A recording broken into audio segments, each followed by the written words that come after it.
process. Yeah, true. That's true. I think we just need that time. Give us a chance to kind of take a deep breath, if you think that sounds good. What was going through your mind when Chloe says to you, I gotta go? Even though she's very socially engaging, she is more of an introvert. And the nature of always being on and having these conversations, knowing that they're for public consumption, like, I started to pick up that it's probably a little bit more draining for her than myself.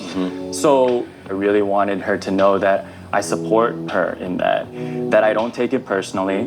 It's not like I felt she needed time specifically away from me. She just needed time to gather herself. Chloe, if Michael had said to you, don't go, I need you here with me, don't go, would you have stayed?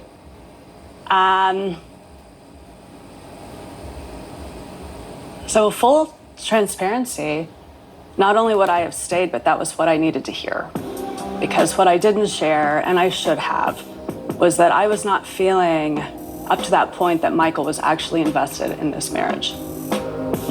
I was feeling like Michael had his own reasons for coming in, but they were not to be married to me. What made you feel that way? There were just things early on, like we had just gotten married. We were on the high of the reception, surrounded by people that we love. We're sitting in the car, waiting to be taken to the hotel, and we're getting to know each other. And I ask, so what's my new last name? And Michael's response was, oh, there won't be any reason to change your last name.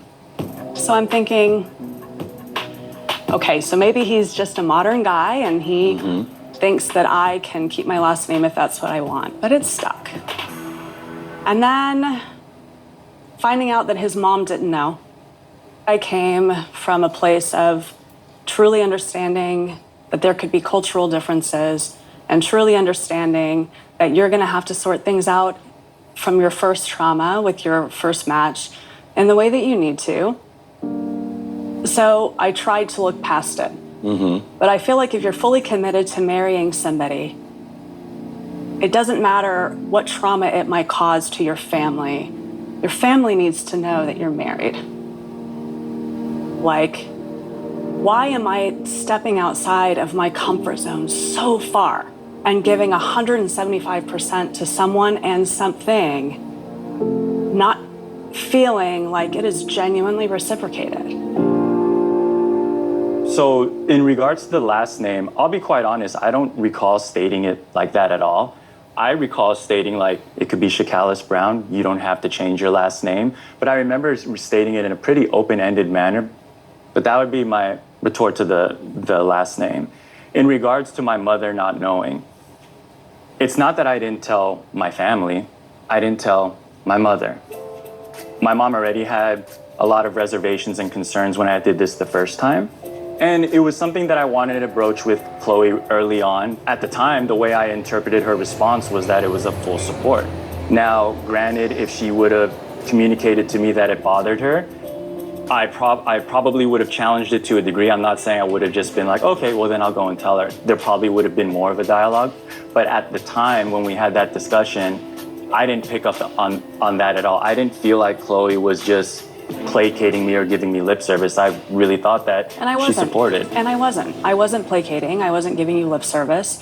I was fully supporting you from a cultural perspective, which is what you asked, and that's what I delivered.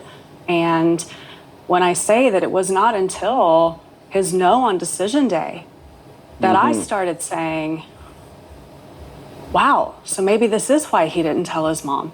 Maybe it really was the fact that he didn't intend to stay married. Let's get to that. Let's get to decision.